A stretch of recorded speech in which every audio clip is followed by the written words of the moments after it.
يلا بينا بقى نعمل النهاردة الهوت شوكليت اللي بيدفي في الشتاء.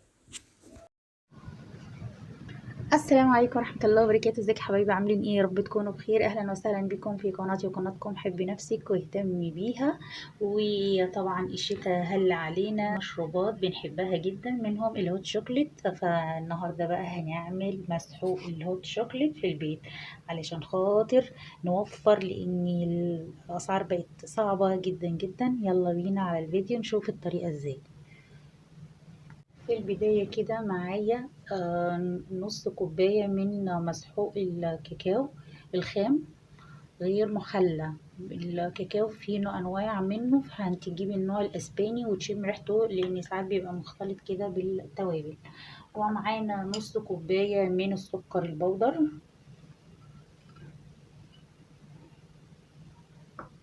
السكر المطحون، يعني سكر بودرة مطحون. ومعايا ربع كوباية من كريم شانتيه اللي هو الخام برضو غير محلى.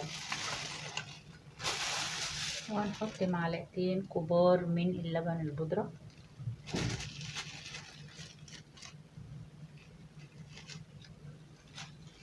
ومعلقتين كبار من النشا،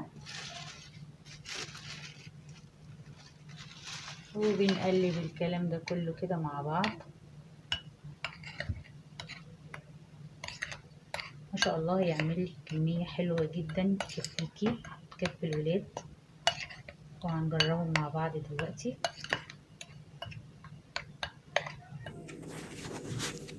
ودي شكل الهوت شوكليت بعد ما عملنا المقادير كلها. شايفة شكله تحفة. كمان الكاميرا ظلمه، هو اغمق من كده على فكرة، يعني هو شكله اغمق من كده اهو. نعمل الهوت شوكليت بتاعنا. كنكه كده بتحطي فيها كوبايه من اللبن، ونحط معلقتين من الهوت شوكليت اللي احنا عاملينه اهو، وهنبدا نقلبه ونرفعه على النار.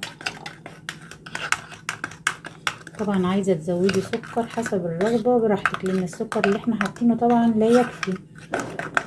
وكده بقى انا رفعته على النار اللي فيه، وخطوه بخطوه بدا ان هو يغلي اهو، هنبدا نطفي عليه.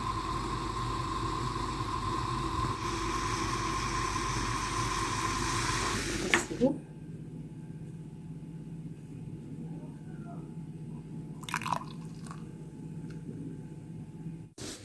وبكده عملنا احلى هوت شوكليت يدفيكي في الشتاء. ولو الفيديو عجبك ما تنسيش الاشتراك وتفعيل زر الجرس عشان يوصلك كل جديد.